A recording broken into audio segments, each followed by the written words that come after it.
Hi friends, నేనైతే ఈరోజు గులాబ్ జామ్ వీడియోతో మీ ముందుకు వచ్చేస్తున్నాను.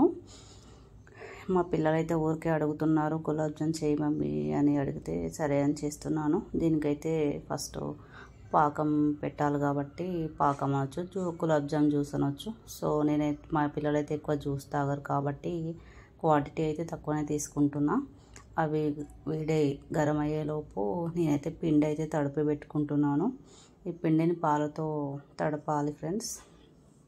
కొంచెం చూసుకుంటూ నెమ్మదిగా కొన్ని పోస్తూ తడుపుకుంటూ పిండిని పిసకాలి. సో ఎక్కువైంది అనుకోండి చాలా లూజ్ అయిపోయి బాల్స్ లాగా చేయడం అయితే రాదు ఫ్రెండ్స్. మంచి చూసుకుంటూ బాగా పిసికైతే పక్కన పెట్టాలి పిండిని. ఆ లోపు ఇక్కడ మసులుతున్నాయి కదా వాటరు, ఇందులోకి మనకు కావాల్సిన షుగర్ అయితే వేసుకోవాలి. కొందరు ఎక్కువ స్వీట్ తింటారు, కొందరు తక్కువ తింటారు కదా. మనకు ఎంత కావాలో అంత చూసుకుంటూ వేసుకోవాలి. నేనైతే కొలతలు యూజ్ చేయనండి, ఎందుకంటే సింపుల్ కాబట్టి కొలత అవసరం లేదు. టేస్ట్ వేసుకుంటూ కూడా వేసుకోవచ్చు. ఎవరికి జ్యూస్ కావాలో ఎంత కావాలో అంత దాన్ని బట్టి వేసుకోవచ్చు ఇది. సో ఇందులోకి అయితే మేము చూసుకున్నాము, టేస్ట్ సరిపోయింది.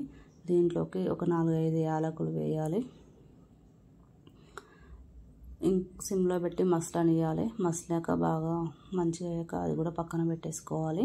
ఇందులోకి అయితే నేను ఆయిల్ పోసుకుంటున్నాను. సిమ్లో పెట్టి చాలా సిమ్లో పెట్టేసి మనకు సరిపడినంత ఆయిల్ పోసేసుకొని ఇందులో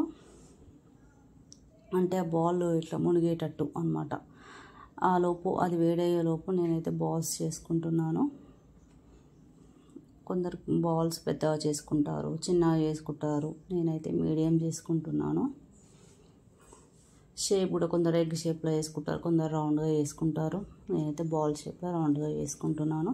సో ఇట్లా అవుతాయి ఫ్రెండ్స్ ఆయిల్లో వేస్తే. ఇక్కడ ఆయిల్లో వేడెక్కింది కాబట్టి అప్పుడే నేను వేసేసాను. సో ఇలా మంచిగా వేగనివ్వాలి. స్టవ్ అయితే పెద్దగా పెట్టేసి చేయకూడదు ఫ్రెండ్స్. లోపల పిండి అలాగే ఉంటుంది. అలా చేస్తే సిమ్లో పెట్టి నేను ఏదైనా అలాగే చేసుకుంటా. సో ఇదైతే పక్కన పెట్టేసుకున్న పాకం అయ్యింది కదా, అందులో వేడివేడిగా ఉన్నప్పుడే వేయద్దు ఫ్రెండ్స్, కొంచెం లైట్గా వేడిగా ఉన్నప్పుడే వేసేసుకోవాలి. 10-15 మినిట్స్ అలా పక్కన పెట్టేశాను.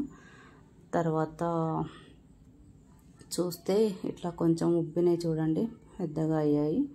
చాలా టేస్టీ స్మెల్ వస్తుంది ఫ్రెండ్స్. ఎప్పుడెప్పుడు తినాలా అనిపిస్తుంది. మేమైతే తినడానికి అయితే వేసేసుకుంటున్నాము.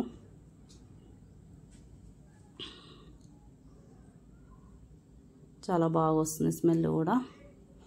మా పాప అయితే తినడానికి రెడీ అవుతుంది, తినేస్తుంది. టేస్టీ బాగా